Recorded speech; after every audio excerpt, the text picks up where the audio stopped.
بسم اللہ الرحمن الرحیم۔ السلام علیکم۔ آخر عمران خان کس مٹی کا بنا ہے؟ اس کا مقابلہ کیسے کریں گے شہباز شریف یا بلاول یا زرداری یا نواز شریف؟ کیونکہ آپ دیکھیے کہ اب جو مقدمات کی تعداد ہے وہ بڑھتی جا رہی ہے، لیکن اس کا حوصلہ اس سے بھی زیادہ بڑھ رہا ہے۔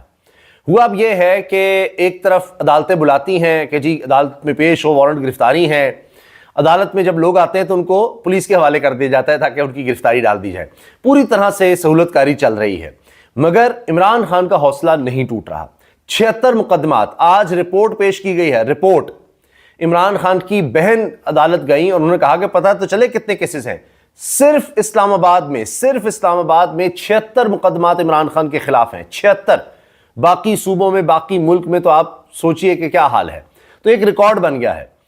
لیکن آج گرفتاریاں ہوئیں، عمر ایوب کو گرفتار کر لیا، اس کے علاوہ سابق وزیر راجہ بشارت کو گرفتار کر لیا، پھر احمد چٹھا کو بھی گرفتار کر لیا۔ ایک طرف یہ گرفتاریاں ہو رہی ہیں کہ جی کسی طرح دباؤ میں لایا جائے، دوسری طرف ملاقاتیں بھی تیز کی جا رہی ہیں۔ پتہ چلتا ہے کہ جی فیصل واڈا صاحب گئے ہیں مولانا فضل الرحمان سے ملنے، پہلے وہ بلاول سے مل چکے، پھر رانا ثناء اللہ کی دوڑیں لگی ہوئی ہیں۔ ہر کوئی دوڑ لگا رہا ہے، بھاگ دوڑ کر رہا ہے کہ کیا کرنا ہے، نیا سیٹ اپ میں اپنا حصہ کس طرح سے لے، کیونکہ یہ تو اب کہانی نظر آ رہی ہے کہ یہ جو موجودہ سارا سیٹ اپ لایا گیا تھا یہ تو ہو گیا فارغ، تو لہٰذا اب نئے سیٹ اپ میں اپنا کوئی حصہ لیا جائے۔ لیکن لگتا ہے کہ عمران خان کو اس کی کوئی پرواہ نہیں ہے، کیونکہ خبر یہ بھی آ رہی ہے کہ عمران خان صاحب سے ایک تو ظاہر ہے 9 مئی کا معاملہ ہے، دوسرا یہ ہے کہ موجودہ سیٹ اپ کو کچھ وقت دے دیں، کوئی سال 2 سال دے دیں، کچھ تھوڑا سا ٹائم آگے لے جائیں، لیکن عمران خان کو اعتبار ہی نہیں ہے۔ یہ تک کہا جا رہا ہے ہم آپ کو رہا کر دیتے ہیں، لیکن آپ کوئی جلسہ جلوس یہ کچھ نہیں کریں گے، بس بنی گالہ میں رہیں، آزاد رہیں، بیانات دیں، سب کچھ ہو، لیکن حکومت کو کچھ نہ کریں۔ تو عمران خان یہ نہیں مان رہے، اسی لیے آپ دیکھ رہے ہیں گرفتاریاں ہو رہی ہیں، نئے نئے کیسز بن رہے ہیں۔ آج تو یہ بھی ہوا کہ عمران خان صاحب نے پروسیڈنگ کا بائیک آؤٹ کر دیا کہ نہ میڈیا آ رہا ہے نہ کوئی اور ہے، تو کیس ہی کل کے لیے پھر ملتوی کرنا پڑ گیا۔ لیکن آج عمران خان نے شیخ رشید کو گلے لگا لیا، فواد چودھری سے بھی طویل ملاقات ہوئی، فواد چودھری کو بھی تھپکی دی، پھر اس کے علاوہ شاہ محمود قریشی سے بھی طویل ملاقات ہو گئی۔ تو چیزیں آپ دیکھیے دونوں طرح سے چل رہی ہیں۔ وہ جس طرح کہ کیرٹ اینڈ سٹک پالیسی ہوتی ہے نا جی، کہ ادھر سے ڈنڈا مارا ہے، وہ سختی ہو رہی ہے، دوسری طرف لالچ دیا جا رہا ہے۔ تو اب عمران خان کیا فیصلہ کریں گے؟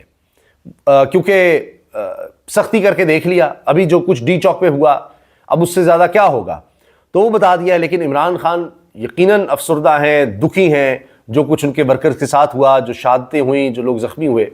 لیکن ابھی تک یہی نظر آ رہا ہے کہ عمران خان کہتے ہیں نہیں، میں جب رہا ہوں گا پھر میں اپنی مرضی کروں گا، تو رکھنا ہے قید تو رکھ لو، آگے بھی رکھا ہے۔ تو جو نیا سیٹ اپ لانے کی بات ہو رہی ہے، چلنا اس نے بھی نہیں ہے، یہ نہیں چل سکا۔ شہباز شریف اگر نہیں چل سکا اتنی تابعداری کے ساتھ بھی تو کیا ہوگا؟ کیونکہ یہ بھی کہا جا رہا ہے اب کہ جو شہباز شریف صاحب جا رہے ہیں بار بار بھاگ کے سعودی عرب، محمد بن سلمان سے ملاقاتیں کرتے ہیں، بار بار جاتے ہیں، تو اصل میں اب یہ خبر منیر فاروق صاحب نے دی ہے کہ جی وہ ریاست، صرف حکومت نہیں ہے، ریاست کی کوشش ہے کہ ٹرمپ کو ڈیل کیا جائے تھرو ریاض، یعنی محمد بن سلمان کے ذریعے، کہ جی آپ ٹرمپ کو منا کے رکھیں، ہمارا ساتھ دے دیں، عمران خان کے ساتھ نہ جائیں۔ تو بھاگ کے ادھر جایا جا رہا ہے، اصل وجہ یہ ہے۔ لیکن عمران خان کے پاس جو آخری کارڈ، انہوں نے کہا نا کہ میرے پاس آخری کارڈ ہے، میں وہ اس کا جلد اعلان کر دوں گا، میں بتاتا ہوں، آئندہ کے لائحہ عمل کا اعلان کروں گا، اس کا انتظار کریں، میرے بہادر ورکرز ہیں، میں ان کو سراہتا ہوں، آپ ڈٹے رہیں۔ یہ بات آج عمران خان نے کی۔ اس پر جناب حبیب اکرم صاحب نے بڑا اچھا تجزیہ دیا۔ انہوں نے کہا کہ آپ ذرا جہازوں کی آمد و رفت پر، طیاروں کی آمد و رفت پر ذرا نظر رکھیں، کون سے طیارے آ رہے ہیں، کون سے جا رہے ہیں ملک میں، تو آپ کو سمجھ آ جائے گا۔ تو عمران خان کے پاس کوئی ایک کارڈ نہیں ہے، کئی کارڈ ہیں۔ وہ کارڈ کیا ہے اس کا آپ اندازہ طیارے آ رہے ہیں، جا رہے ہیں، ان سے لگا لیں۔ پھر نصرت جاوید صاحب سینئر صحافی ہیں، انہوں نے خبر دی ہے کہ اسحاق ڈار صاحب جو وزیر خارجہ تو ہیں ہی، ساتھ نائب وزیر اعظم بھی ہیں، وہ جا کر سفیروں سے مل رہے ہیں، منت ترلا کر رہے ہیں، ان کو بریفنگز دے رہے ہیں کہ جی وہ اصل میں ڈی چوک میں یہ ہو گیا تھا، اصل میں جی وہ ہو گیا تھا، فلاں ہو گیا تھا، ایسے نہیں، یہ رپورٹ ہی، الجزیرہ بھی رپورٹ غلط کر رہا ہے جی، بی بی سی بھی غلط کر رہا ہے جی، انڈیپینڈنٹ بھی غلط کر رہا ہے، جیو بھی غلط کر رہا ہے، گارڈین بھی غلط کر رہا ہے، سارے وائس آف امریکہ بھی غلط کر رہا ہے۔ تو آگے سے ان کو جواب ظاہر ہے وہ مل رہا ہے کہ نہیں، آپ کا کوئی اعتبار نہیں ہے۔ اور دوڑیں لگی ہوئی ہیں اس وقت، سارے نظام کی دوڑیں لگی ہوئی ہیں، کوئی ادھر بھاگ، کوئی ادھر بھاگ، کوئی فلاں کار، کوئی عمران خان کو منا، اچھا سختی کر کے، کوئی ان کو سمجھا رہا ہے کہ نہیں مزید سختی کریں عمران خان پر تو پھر شاید مان جائے، اس کے لوگوں کو گرفتار کریں. عمر ایوب کو بھی گرفتار کر لیا، جس طرح میں نے آپ سے عرض کیا کہ جی اچھا ان کو مذاکرات کے لیے بنایا تھا، اور لوگوں کو بلا گرفتار کریں. اب اس وقت ایسے نہیں کہہ رہے رپورٹرز کہ پولیس کے ماتحت دے دیا عدلیہ کو بیلنس کے لیے نہیں رہی. اب منصور علی شاہ صاحب کا خط بھی آ گیا ہے، اور وہ کہہ رہے ہیں، سینئر موسٹ جج ہیں، وہ کہہ رہے ہیں کہ جی 26ویں آئینی ترمیم کو کوئی 2 درجن سے زیادہ درخواستیں ہیں اور چیلنج کیا ہوا ہے، اس پر فل کورٹ بنائیں. انہوں نے چیف جسٹس کو یا افریدی کو خط لکھ دیا ہے کہ اس پر آپ ایک فل کورٹ کا اجلاس بلائیں، فل کورٹ لگائیں، کیونکہ جو اجلاس ہو رہا ہے جوڈیشل کمیشن کا جس میں ججز کی تعیناتی ہونی ہے، اگر 26ویں آئینی ترمیم کے خلاف فیصلہ آ جاتا ہے تو پھر یہ تو ساری ایک شرمندگی کا باعث ساری ایکسرسائز ہوگی کہ ججز لگائے یا کمیشن کا اجلاس ہوئے، لہٰذا کمیشن کا اجلاس بھی نہ کریں اور پہلے فل کورٹ اجلاس بلائیں. حتیٰ کہ وہ کہتے ہیں کہ میں نے اور منیب اختر نے اس پر عدالت کا کہا تھا، لیکن ہماری تو سنی ہی نہیں گئی اور رجسٹرار نے ہی نہیں سنا. تو یہ بھی ایک چارج شیٹ نظر آ رہی ہے موجودہ نظام کے خلاف بھی اور 26ویں آئینی ترمیم کے خلاف بھی.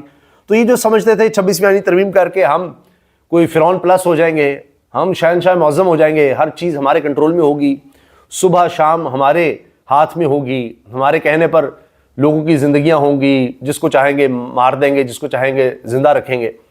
تو اب لگا تو یہ اتنی طاقت آ گئی ہے اور یہ سب ہو گیا ہے، لیکن ریزسٹنس ایسی آ رہی ہے آگے سے، اتنا لوگوں میں غصہ آ رہا ہے کہ جو رپورٹس آ رہی ہیں اسی سے ان کے یعنی پر جل رہے ہیں کہ یہ کیا ہونے والا ہے. اور اسی لیے اب یہ سب دوڑیں لگی ہوئی ہیں، ادھر بھاگ ادھر بھاگ. آج جناب یہ گرفتاریاں ہوئیں اور عمران خان پر فرد جرم عائد کر دے گی 9 مئی GHQ حملہ کیس میں، اور اس طرح سے عمران خان صاحب پر اب میرا خیال ہے کوئی 14 نئے مقدمات ہوئے ہیں اسلام آباد میں، اور کل تعداد 76 ہو گئی ہے. وہ چیزیں آگے بڑھتی چلی جا رہی ہیں.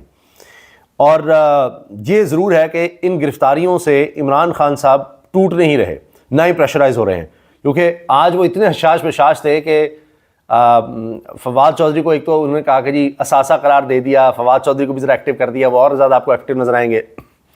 اور ایک الگ ٹیم لگتا ہے تیار ہو رہی ہے، فواد چودھری کو کہنا، شیخ رشید کو گلے لگانا، فواد چودھری کو تھپکی دینا، یہ بھی چیزیں ساتھ ساتھ چل رہی ہیں.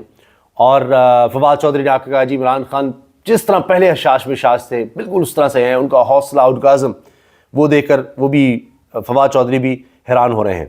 باقی اب جو فارمولہ ڈسکس ہو رہا ہے وہ یہ ہے کہ کسی طرح سے اب یہ جو قومی حکومت بنانی ہے اس میں تحریک انصاف کو بھی کوئی 4 وزارتیں دے دی جائیں، اسد طور نے خبر دی ہے.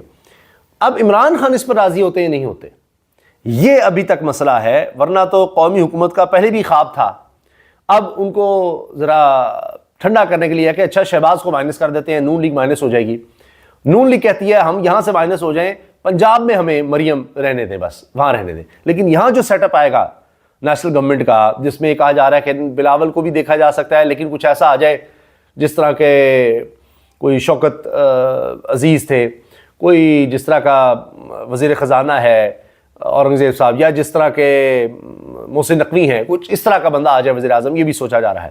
لیکن وہ جب آئے گا تو مریم صاحبہ کی جو کارکردگی ہے جو 0/0 ہے تو وہ کیا چل سکے گی، یہ بھی ایک مسئلہ ہوگا. ابھی تو نون لیگ اپنے سروائیول کے لیے ایک جنگ لڑ رہی ہے، کیونکہ ان کے پاس پولیٹیکل کیپٹل تو ختم ہو گیا، ووٹ بینک بھی ان کا فارغ ہو گیا ہے، نئے الیکشنز وہ کروا ہی نہیں سکتے، ان کے لیے سیاسی موت ہے.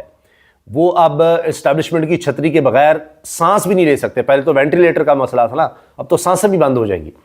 تو لہٰذا وہ اپنی ڈیل کے چکر میں ہے کہ آئندہ ہمیں کیا دیں گے، ہمارا بچاؤ کس طرح ہوگا.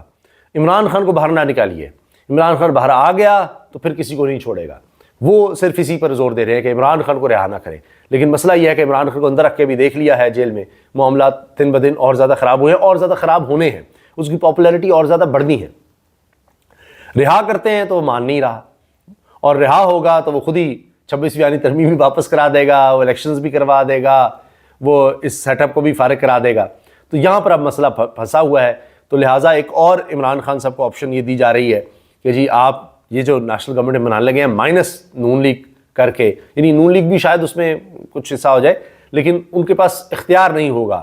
آپ کی بہت سی باتیں ہم مان لیں گے، صرف آپ اس کو کریڈیبلٹی دے دیں، اور پھر مڈ ٹرم الیکشنز ہم کروا دیں گے کچھ عرصے کے بعد، الیکشنز وقت سے پہلے کروا دیں گے. تو اب دیکھتے ہیں کہ عمران خان صاحب اس پر کس حد تک مانتے ہیں. ابھی تک تو وہ نہیں مان رہے اس چیز پر. اجازت دیجیے، اللہ حافظ۔